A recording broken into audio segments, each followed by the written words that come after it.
On va passer à l'équipe que vous entraînez maintenant, les filles qui, contrairement aux garçons, coincent depuis le début de leur championnat de première division. Dimanche après-midi à la maison, après 2 défaites, elles avaient une belle carte à jouer contre l'équipe du Pays du Gier. Malheureusement, il y a eu une mi-temps de trop. Reportage.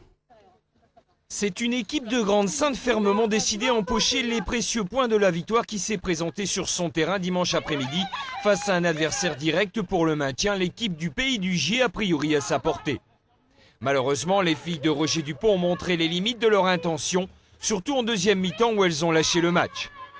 Car en première, elles ont plutôt été vaillantes, combatives, proposant du jeu intéressant par séquence, du soutien, des bons plaquages, même si sur la première opportunité adverse, elles ne parvenaient pas à stopper la poussée collective des visiteuses.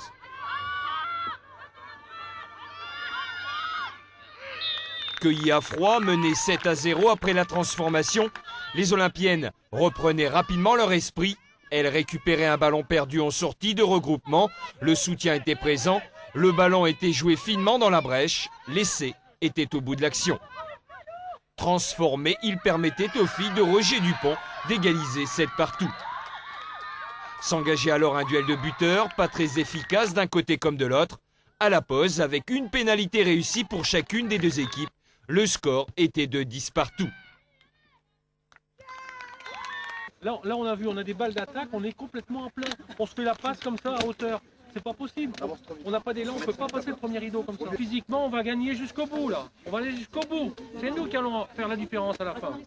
Sauf que l'OGS va commettre trop d'erreurs défensives pour espérer contrarier plus longtemps son adversaire. Ballon mal saisi ou pas saisi du tout, mauvaise relance au pied, autant de cadeaux qui ont tôt fait de mettre les filles du Pays du Gier en confiance.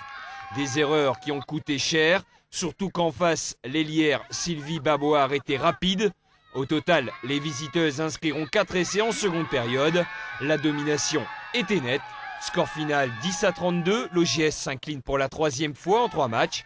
Difficile, pas évident quand une équipe ne gagne pas, mais c'est aussi dans ces moments-là où il faut rester solidaire qu'on verra si l'OGS est une vraie équipe ou pas.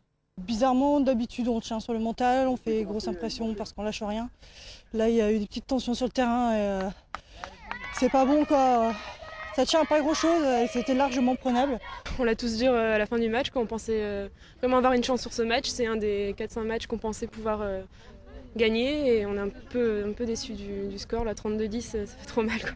On pensait vraiment mieux. Il va falloir rester solidaire en tout cas. Solidaire, ouais, surtout avec les nouvelles. On va essayer de bien les remotiver. Alors on va voir tout de suite les autres résultats de cette 3e journée. Chilly-Mazarin a perdu chez lui contre Dijon 0-17. Célestat a battu Gennevilliers 7-5. Sassenage a gagné contre Bobigny 28-10. Au classement, Dijon et Sassenage sont en tête avec 9 points. Bobigny est 3e à 2 points derrière.